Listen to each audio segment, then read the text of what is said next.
ꯃꯌꯥꯝ ꯆꯥꯏꯁꯪ ꯎꯅꯔꯕ꯭ꯔꯥ ꯀꯔꯤ ꯄꯥꯎꯅꯣ ꯑꯗꯣꯝꯒꯤ ꯃꯥꯏꯀꯩꯒꯤ ꯑꯗꯨꯁꯨ ꯑꯝꯇꯪ ꯍꯥꯏꯕꯤꯔꯛꯂꯝꯃꯨ ꯄꯥꯎꯁꯨ ꯃꯌꯥꯝ ꯑꯃ ꯂꯩ ꯄꯥꯎꯁꯨ ꯃꯈꯜ ꯃꯈꯜꯒꯤ ꯄꯥꯎꯅꯤ ꯉꯁꯤꯒꯤ ꯊꯣꯛꯂꯛꯏꯕ ꯄꯥꯎ ꯃꯈꯩꯁꯦ ꯃꯑꯣꯡ ꯃꯑꯣꯡꯒꯤ ꯄꯥꯎ ꯍꯥꯏꯕ ꯇꯥꯔꯦꯀꯣ ꯏꯔꯥꯟꯒꯤꯁꯨ ꯄꯥꯎ ꯂꯩ ꯑꯇꯩ ꯑꯇꯩꯒꯤꯁꯨ ꯄꯥꯎꯁꯦ ꯃꯆꯥ ꯃꯁꯨ ꯃꯌꯥꯝ ꯑꯃ ꯂꯩ ꯏꯟꯗꯤꯌꯥꯒꯤꯁꯨ ꯄꯥꯎ ꯂꯩ ꯑꯩꯒꯤꯁꯨ ꯄꯥꯎ ꯂꯩ ꯁꯦꯡꯅ ꯍꯥꯏꯕꯗ ꯅꯦꯠ ꯍꯥꯡꯂꯦ ꯍꯥꯏꯅ ꯇꯥꯏ ꯃꯥꯔꯣ ꯌꯥꯝꯅ ꯍꯔꯥꯎꯏ ꯅꯦꯠ ꯍꯥꯡꯗꯣꯛꯄꯗꯁꯨ ꯍꯥꯡꯒꯅꯤꯝꯅꯤ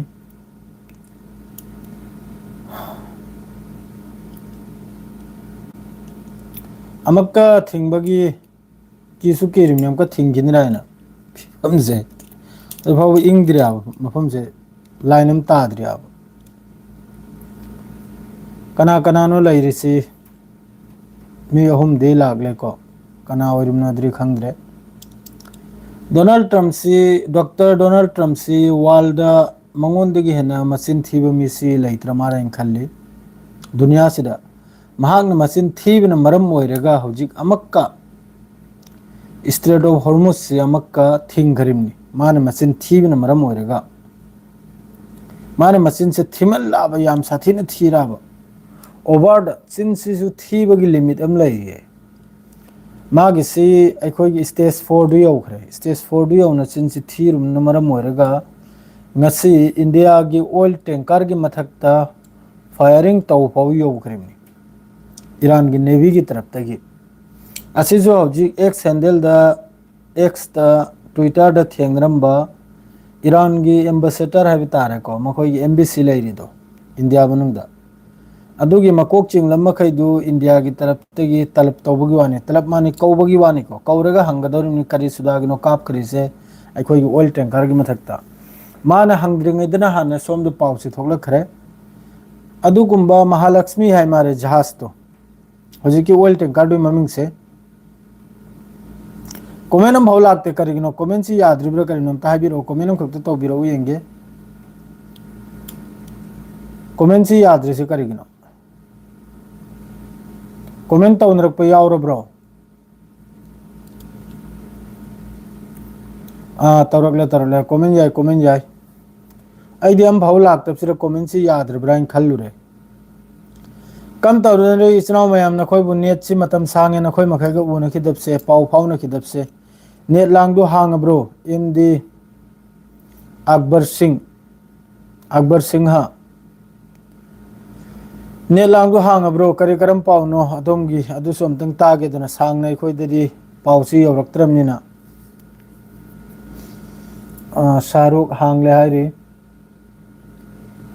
ꯑꯇꯩꯗꯤ ꯑꯅꯥ ꯑꯌꯦꯛꯇꯤ ꯌꯥꯎꯗꯦꯗꯅ ꯃꯌꯥꯝꯗ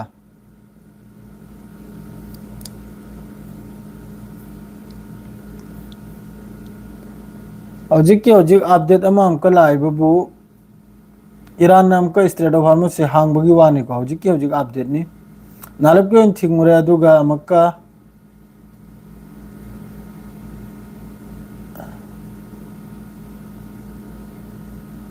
ꯍꯥꯡꯂꯦ ꯁꯤꯅꯤ ꯍꯥꯏꯔꯛꯏꯁꯦ ꯑꯃꯨꯛꯀ straight of ꯍꯥꯔꯃꯨꯁꯁꯦ ꯋꯥꯂꯦꯀꯨꯝ ꯑꯁꯂꯥꯝ net ꯍꯥꯡꯂꯦ Mohammad Rahman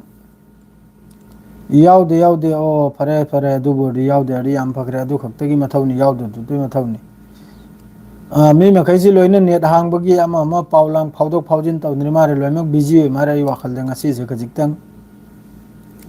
ꯍꯧꯖꯤꯛ ꯑꯃꯨꯛꯀ ꯑꯞꯗꯦꯠ ꯑꯃ ꯂꯥꯛꯏꯕꯕꯨ ꯏꯔꯥꯟꯒꯤ ꯇꯔꯞꯇꯒꯤ ꯑꯃꯨꯛꯀ ꯏꯁꯇ꯭ꯔꯦꯠ ꯑꯣꯐ ꯍꯥꯔꯃꯨꯁꯁꯤ ꯍꯥꯡꯕꯒꯤ ꯋꯥꯅꯤ ꯅꯍꯥꯟ ꯃꯃꯥꯡꯗ ꯊꯤꯡꯉꯨꯔꯕꯅꯤ ꯊꯤꯡꯉꯨꯕꯁꯤꯅ ꯀꯔꯤ ꯃꯔꯝꯒꯤꯅꯣ ꯍꯥꯏꯕꯗ ꯑꯩꯈꯣꯏꯒꯤ ꯏꯟꯗꯤꯌꯥꯗꯤ ꯁꯨꯝꯁꯨ ꯈꯪꯉꯤꯗꯨꯅꯤ ꯃꯍꯥꯛ ꯀꯜꯂꯦ ꯍꯥꯏꯁꯨ ꯃꯍꯥꯛ ꯀꯟꯗꯅ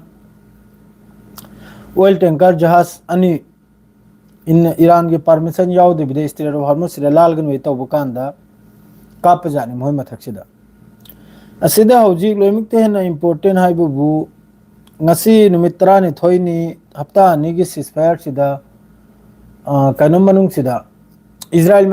ꯏꯖ꯭ꯔꯥꯏꯜꯒꯤ ꯏꯌꯥꯔꯄꯣꯔꯠꯁꯤꯗ ꯍꯧꯖꯤꯛꯀꯤ ꯃꯈꯣꯏꯒꯤ ꯕꯦꯟ ꯒꯨꯔꯤꯌꯥꯠ ꯏꯌꯥꯔꯄꯣꯔꯠ ꯍꯥꯏꯕꯁꯤꯗ ꯇꯥꯕ ꯌꯥꯕ ꯄꯣꯠ ꯆꯩꯁꯤ ꯂꯣꯏ ꯇꯥꯈ꯭ꯔꯦ ꯃꯣꯏꯒꯤ ꯖꯍꯥꯖ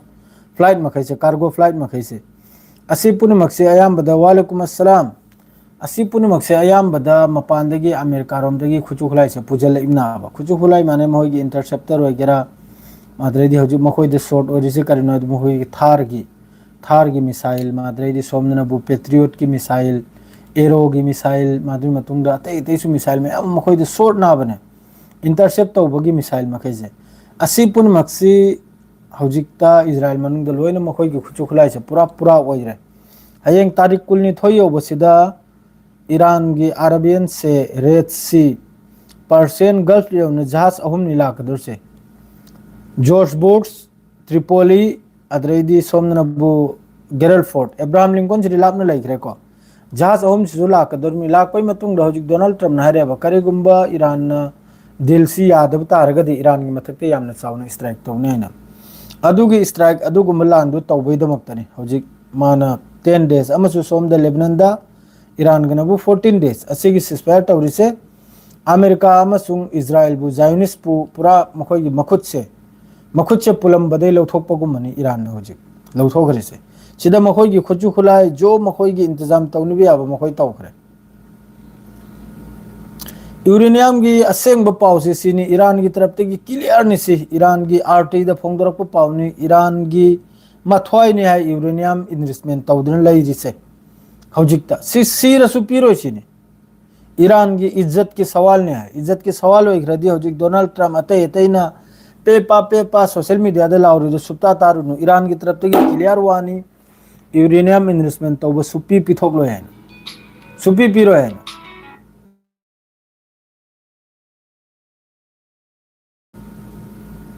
सुपी पिरो है खराब ईरान की तरफ से सुपी अदुरदी वासे अतै अतै मैमम लयाब पिरो है ईरान सु पूरा लान की फिफम नाब लेसे लाइव से थोप फोन तौरप से इन तार पुनमक लोइमक की तत्खरिसे लाइव से थोप फोन तौरप से थोय याम चाइने याम साथिन चाइ खंगिब्राने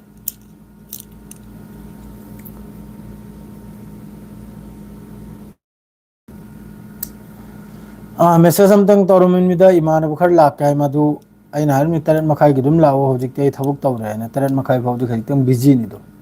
अदुगी तरह मखाई की मतुंग पुंग तरह मखाई की मतुंग लाओ हरिमनी लाल लेपख्रब्रो लेबनानदा नजीर I3PKP1 के लेबनानदा नुमित तराने की सिस्फायर तौखरे हजिकता असीसु सिस्फायर सिसु ईरान की तरफ ते तौहलिमनी ईरान हम बधाइरे जब तक लेबनान सिस्फायर तौद्रिफा वारी में सानरोयना पाकिस्तान की आसिम मुनीला ईरान की तरफ है अहम लेबनान सिस्फायर तौहना अदुगा लेबनान सिस्फायर तौबसिसु नेतन्याहू खजितंग नुवाइतेको नेतन्याहू नारिमनबु नंग हत्ता हारिकलगा सिस्फायर डोनाल्ड ट्रम्प नंग का खर कलपना हारे अइना तौहरदि तौलोइरायना अदुरा सिस्फायर तौखम सिगी मतंगदसु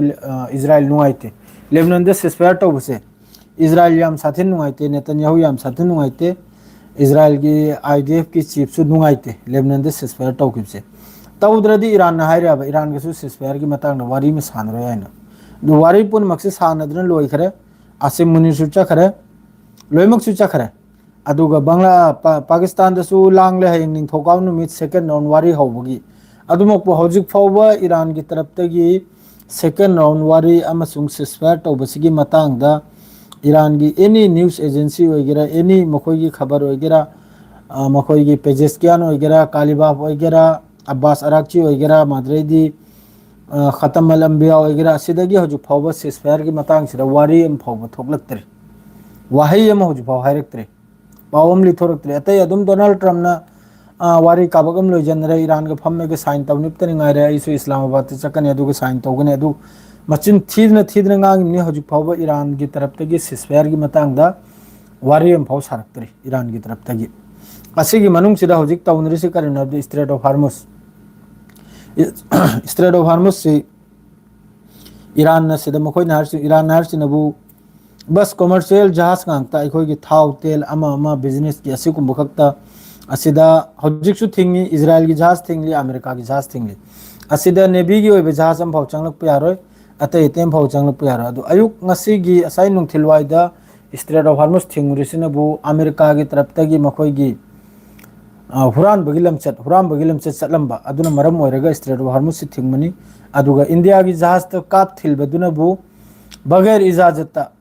हम बदन लाउथोखरमनी IRGC की तरफ तगी नेवी की तरफ तगी एनी जहाज अखोयना हाईवे लंबी द्र चक्कनिमनी ꯑꯩꯈꯣꯏꯗꯒꯤ ꯄꯥꯔꯃꯤꯁꯟ ꯂꯧꯔꯒ ꯆꯠꯀꯅꯤꯅ ꯑꯗꯨꯒꯨꯝꯕꯗꯨ ꯃꯥ ꯀꯟꯗꯅ ꯀꯁꯨ ꯅꯝꯊꯤ ꯍꯥꯏꯅꯤꯡꯗꯦꯅꯦ ꯑꯩ ꯁꯦꯡꯅ ꯍꯥꯏꯕꯗ ꯑꯦꯀꯥꯎꯟ ꯄꯦ ꯊꯣꯛꯂꯛꯀꯅꯤꯅꯦ ꯑꯗꯨꯒ ꯃꯥ ꯀꯟꯅ ꯆꯠꯂꯨꯕꯒꯤ ꯑꯗꯨ ꯏꯔꯥꯟꯒꯤ ꯇꯔꯞꯇꯩ ꯊꯣꯝꯊꯔꯤꯕꯅꯦ ꯂꯥꯟ ꯂꯦꯞꯂꯦ ꯃꯥꯏ ꯃꯐꯝ ꯃꯐꯝꯗ ꯍꯟꯖꯜꯕꯒꯤ ꯂꯣꯏꯅꯃꯛ ꯍꯧꯖꯤꯛ ꯂꯦꯕꯅꯟꯗ ꯁꯥꯎꯠ ꯂꯦꯕꯅꯟꯗ ꯂꯣꯏꯅ ꯍꯟꯖꯟꯅꯔꯦ ꯃꯐꯝ ꯃꯐꯝꯗ ngasi 4.1 reactor scale earthquake tawi kilometer 4 lhong ba hairi nuclear test tawba mali hai Muhammad Rahman adudi aisu Iran si yengu sida hairaga tawramasu yai chumi adui pawdu so sai thengnai aduda ayambada harisinabu adu hojik paw kharchu adu gisu thokla yabane nuclear test ki nata hai adu akhoi gi Iran manung sida yamna sathina sikumba earthquake se yamna oigalba aduna maram oiraga johrasi laibak se nikpani hairiko jo bhi ho oiramadi yam phai adusu yamna haraw pawamni adu somdadi aina makhoi gi sai gi report makhai dura haibina bu laibak nikpase makhoi gi aduma khoi gi kainonggi tarapte hairiko karigi haibda jo lairiba lane se mafam se asigi mutabik ta laibak se nikpani hairi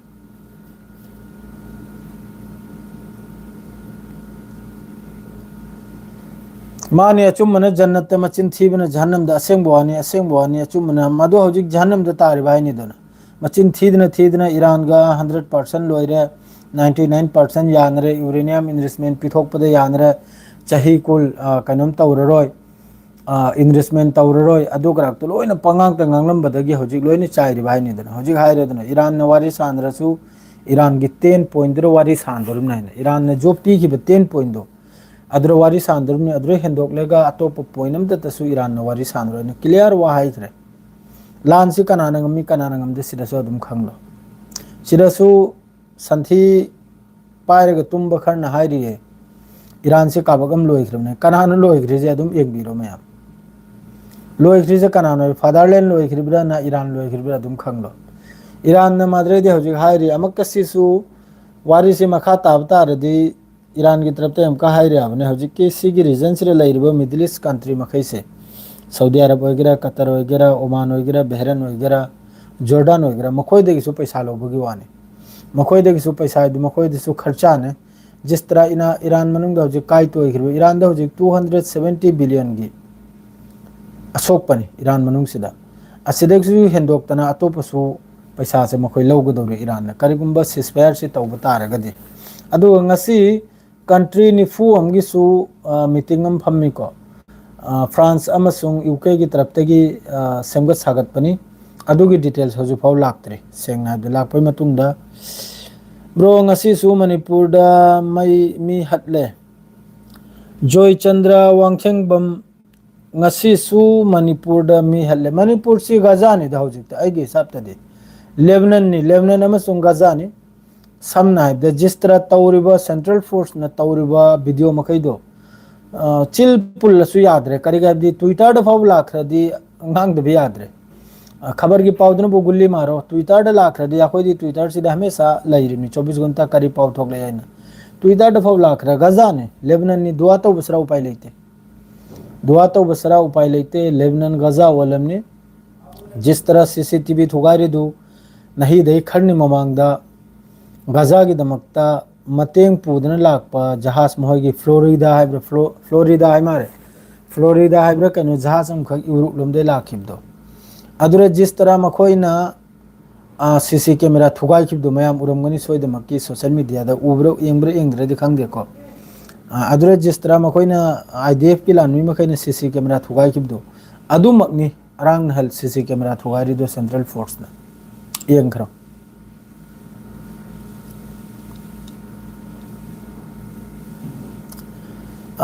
Muhammad Rahman ambush tawdana siriba misi michamla na hoy Indian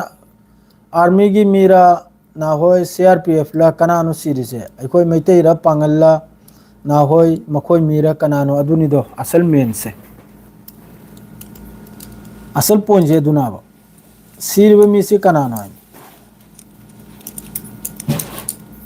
italda miyo ahum sire ambush tawdana एम्बुस से Kanan तौरनो CRPF ने तौरिब्रा ना होय और cookie ना नागा हटले और cookie अमका नागारोम दम को चंग्रब्रा अखोई मखै से इथुंग थुंगिने हे सेम टू सेम गाजा लोरगा लेबनन चंगबगुम बनिने हे नखोई बो गाजा द फिलिस्तीनी लोरगा लेबनिस मखै दे चंगबगुम बनिने हे खांगिब्राने अदुई फिफम दुनी मयाम ने ज्ञान ता ददननी सेम टू सेम वो कौन रखा था भवन खाया मैं तो एक पीस खाया किसका है वो खाओ खाओ खाओ मेरे पास बैलेंस नहीं था कि मैं फोन करके बोल मिचम नि थांखुल नि इस याम नुंगाइतेदा एनी मिसु मिचम ओडी याम साथे नुंगाइतेदा याम नि हेंजलिदा अदुमक्ति तौफम थोक्तेदा याम न साथी नि हेंजलिदा मखोई से खुलाई पाएना फाव सारिमनि ने याम न वाली आईगी हिसाब तदी आईगी मुताबिक तदी वारो बिया देखो याम न वाली इरांग से मैम लान लोबी गनु करेगा दी अवु बमले यादी जिस तरह मखोई ने सोम ग मरी थमिबा है जायनिस मखै ग मरी थमिबा है अदोम गी मी मखैना यामना साथीना लाखिनी तुंगदसु यामना साथीना लाखिनी यादी अदुगुंबा एटेक अदुगुंबा एम्बुश मयाम लाकने करेगा दी मखोई सी बर्मा ओइरेगा डायरेक्ट इजराइल सिगा अदुम मखोई से लंबी से थेंगनबा मरी से फाउन जातनाबा खंगिब्राने अदुना आई मखोई सिबु आई सुबया यादे सेंगना अदु मखोई सि तुंगदे याम साथीना फत्तौ थोलकने वालेकुम अस्सलाम नौचा 8481 अदुगी मयांग दो कबक नेट खो अदुगी मयांग नते आइगा लेमिनरी से बिहारे नी बिहारी मयांग नते मयांग थमदे आई थमदे मयांग सिबोय सुबया यादे मयांग सोमदा लाइब मखोय अहोमांग बदे लाइब मयांग मखै से यादबदी मखोय मखै सिदा कनुमम लेयाबा गारी मनुंग द सिबनी इस याम नुंगाइतेदा अल्लाहना हुजा सिंगी माइकेदगी शांति पिहननु ओइरसनु खुदा हाफिज एमडी सिराज हस्की मिवैसु पाइजलप हौखरे को बांग्लादेश ते पाइजलप हौखरे अते को इंडिया रोमदे खंगदे को बांग्लादेश ते गिदी ngasi madinada jahaz ama flight ama landing oi bewani haski mioi makhaisu saudi arab ta haski damakta changlak pa hokre du nungai te hojik lan si hojik america ge planning se karina da kari gumba iran na yadab targa de dil se yamna chauna lan se tawgu dawri iran manung se yamna chauna lan se du yam sadini chauna kari gumba dil si yana khre ko aduga donald trump na su maning halbagi walaite ma su मान win नि हाइबसे मान लानसे ngam हाइबसे हायलिंग द्र मासु मुक्तन लैरिम नाबा माइके मरी देगे पाकिस्तान की आसिम मुने नमक थाजल अममक थाजल असुम तौदना थाजल ने एगिम ना अदु ईरान की तरफ ते क्लियर नि लान की दमक तो सुरेदी नि अदुगा ईरान हर सिन असाई की 10 पॉइंट से दा कनम तो लागी नि सिने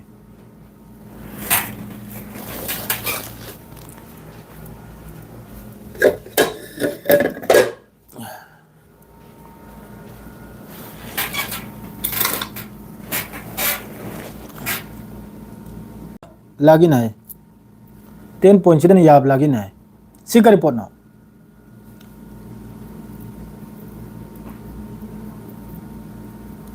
सिकर पोना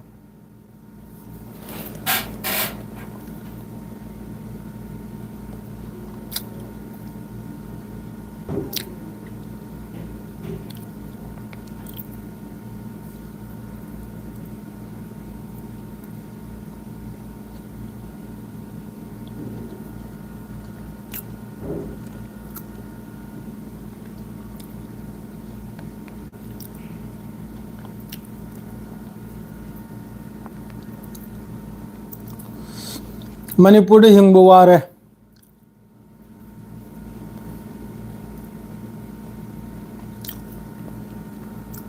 अथो मनी याम चाब याम नते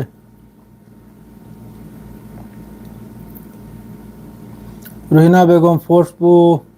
थिंगनबा ngamdrabro थिंगदरनी याम सादेन थिंगदरनी कासिम पुसम हाय कासिम पुसम कम तौरगे सी इंडिया दे लाकपनि इंडिया दे लाकप मिठाई नि मी अमखक लाए अदुना पुरक्पनी हाइखेदने मखोइगी संगोम मपालगा कनम तौबदो बर्फी हाइब्रा करी हाइ अदुगुमने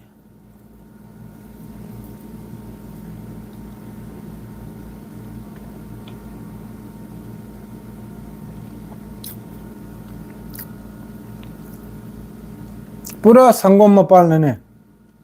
संगोम मपाल का याम साथे ना चीनी की सरुक यावरी संगोम मपाल की सरुक यावरी संगोम की सरुक यावरी क्रीम की सरुक यावरी को थाव यावरी खर अने चादने बुकांदा अर्थ यामने लैबनी रोहिंग्या लाकपर येंगली नसीर अइना हाइबदु अर्थ यामने लैबनी रोहिंग्या लाकपर येंगली ईरान अमुक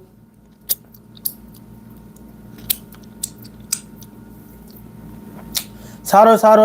मोहम्मद रहमान सिदे यंगु पॉइंट की वाखर हाइरमगे मयाम फजना लाइव से लोजनबा तौसाबने पॉइंट की वाम हाइरमगे हौजिकता मिडिल ईस्ट सिदा पाकिस्तान की मखोई की निंगथौ से साबा साइब्र करे है असी मिडिल ईस्ट मफम खुदिंग दे चले मफम खुदिंग दे चले अब कतर दे चले सऊदी अरब दे चले दुबई दे चले बहरन दे चले माद्रेदी तुर्की दे चले लोइमक कमा फंगनरी हौजिकता मसर दसु चले असी चलिसि करी मरमगुना हबदा मखोई क्लियर मखोई मनुंग दरी खंगे ईरान की तरफ तगी 10 पॉइंट सिदगी हिंदोकपा अतै पॉइंट फाव ईरान वाली सानरो है साफ टू साफ मखोई की आसिम मुनीर द ईरान की तरफ तै ताहल खरमनी ईरान ने सिसफायर तौरसु 10 पॉइंट सिदगी हिंदोकपदा ईरान अतै अतोप पॉइंट अमदत फाव वाली सानरो है ईरान की तरफ तै पूरा कातीदना था खरमनी काती बाबदी कखथलेगने अखोई वारी सानरसु 10 पॉइंट सिद वारी साननी अतै दे अखोई वारी सानरो है अदुमा आसिम मुनीर तादन चखरबरा चतखिबै मतुंगदा पाकिस्तान के हजिक प्राइम मिनिस्टर से असी मागी विजिट से बस सऊदी अरब खतना मागी विजिट से सऊदी अरब ते हिंदोक्तना मा यूएई चले कतर चले माद्रेदी इजिप्ट चले माद्रे तुर्की सु चले करी की चलिम ना सोम दगी पावदु यौरे माउंदे ईरान दि सुबिया याद्रे ईरान ना हारी सिदि मागी 10 पॉइंट ईरान की तरफ तगी पॉइंट 10 खक पीखिबदो अदुरे सेसफायर तौरसु तौनी अतोप दे ईरान वारी सानरेना अदुना मरम ओरेगा सोम की पाकिस्तान की प्राइम मिनिस्टर सिना थिंगलम मिसिनबु सोम की रीजन से मिडिल ईस्ट लैरिबा इस्लामिक कंट्री मखैजरे थिंगलम मिसिनबु ईरान दी सेसफायर से सिगी 10 पॉइंट सिदनी करीगुंबा यानदे बतारगदी अमेरिका की तरफ तक इजराइल की तरफ तक सोइद्रम की स्ट्राइक ने ईरान की मथकता लान से हो बतारगदी नखोई एयर स्पेस बनतौ अमसुंग नखोई की बेस तगी ईरान दे अटैक तोहलगनो सिगी फिफम सोइरमगनी अदुना हस लाख कांगलु अम लाख कांगलु अखोई की रीजन से सिगी रीजन सिदा लान से यावरक अरोन इजराइल अमसुंग अमेरिका ना ईरान की मथक लान तौरप कांदा हंदक का करीगुंबा सिगी रीजन सिदा सुन्नी देश मखैजना करीगुंबा मतेंग तौरबा इजराइल अमसुंग अमेरिका की मखोई की यामना खतरा ले याम साथेना मखोई की अवाब ले याम साथेना अवाब ले दि मखोई मथकता हजु फावबा ईरान ने सिजनरिसि शॉर्ट रेंज मिसाइल गांगतनी को मथंगी ददी करीगुंबा अमेरिका अमसुंग इजराइल खुथोकनब कांदा अमेरिका इजराइल ईरान करीगुंबा लान तौनब कांदा मखोई मखैजना मतेंग तौबा तारगदी खुर्रम शहर सहे माद्रेदी फता आद्रेदी महोई करी करी है सजील असी मखैसिनी सोमद तारकदौर से हजुफाव सोमद तारसी short range 150 kilogram 200 kilogram warhead पुंगांगतनी करीगुंबा हंदक की लान हौब कांदा हौद्री मखैदी फै सिसफायर ओइग्रमैदी फै करीगुंबा हौब तारे ईरान की तरफ तगी यामन चाउन स्ट्राइक अम लाकनी इजराइल की मथक्तसु माद्रेदी सोम की मी महिसिना करीगुंबा मतेंग तो पीब तारगदी यामन चाउन सीरियादा हौजिक अमेरिका की बेस अमफाव लेत्रे अदरेदी सिगी रीजन सिदा लैरिब बेस पुनमक लोइना थबुक सुद्रे लोइना चाइदना तोइदना लोइख्रे एक नंबर दा अदुना हौजिक अमेरिका की तरफ तगी संजल इसिंग लंबी द मखोगी अचो अचोब जहाज एयरक्राफ्ट कैरियर लानमी मी लिसिंग 10 की मथक्ता अतै लानमी सु मयाममनी हौजिक हौजिक त मखोने डिप्लॉय तौरसे लिसिंग 10 मथक्ता ईरान से माइके मेरी दिगम का कोइजल बगी थिदा हौजिक खाव पाइद्रन लेहौरिसि जॉर्डन से खक्तनी अतई दे अयामबदा ईरान की प्रेसिडेंट का वारी सानबा ईरान की फॉरेन मिनिस्टर का वारी सानबा मयामम तौखरमनी लोइमक से मासिदा बस तोंगा लोइनि लेहौरिसि कनाना दे जॉर्डन से खक्तनी अतई दे काबक अमा ईरान का मनुंग द वासी काबक अमा ओमान लोइजन नखरे कतर लोइजन नखरे अखोइने लैरिसिने यूएई से आई वखलदा माही यारोय माही आई वखलदा यारोय माही मिसे नालसु मणिपुर की इनाव याम्ब्रा कहीं अदुना मखोई गवर्नमेंट से यामना फयाय गना थागत खिदना खाव पायरमनि ना साइगी अदुनी हस की दमकता करिमता टेंशन लौरुनु अदु फाउदी ईरान ना तौरोय दे इंशाल्लाह अदु फाउदी तौरोय ईरान की तरफ तगी ईरान सु यामना अखोई की दिन की दमकता कनुम तो बजानी अदुना तौरो ईरान की तरफ तो आई वखलदा तौना बे थाजदे ईरान की तरफ तगी ईरान 10 पॉइंट दा वारी सानबा यागनी अतोप वारी सान दफावो येंगना मानदे सिसफेयर सु खिदनी माली अमेरिका इजराइल दा 5 days मणिपुर बैन लोयरबनी कदर दा मतम लोयरबनी 5 days मणिपुर बैन एमडी नुरुल हुदा सिदा सिसफेयर चुम ईरान की तरफ तगी 10 पॉइंट दु खक्तनी को अदरे हेल्बदा ईरान की तरफ ते अतई पॉइंट अमदा तसवारी सांगनो ने क्लियर ने ईरान की तरफ तगी मखोई की सो खरिबा अदुपन मुक्तु पैसा पिजलबा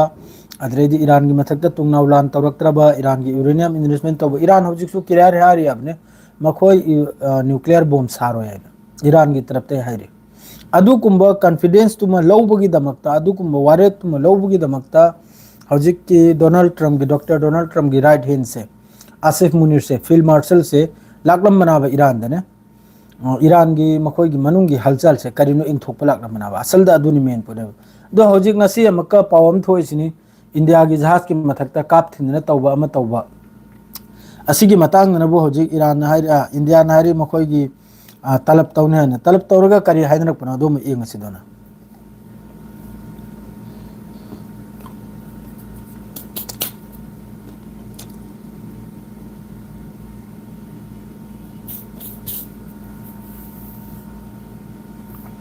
मौलवी जुबेराइजु पाउदु फंगने ने यारानी याम हरावी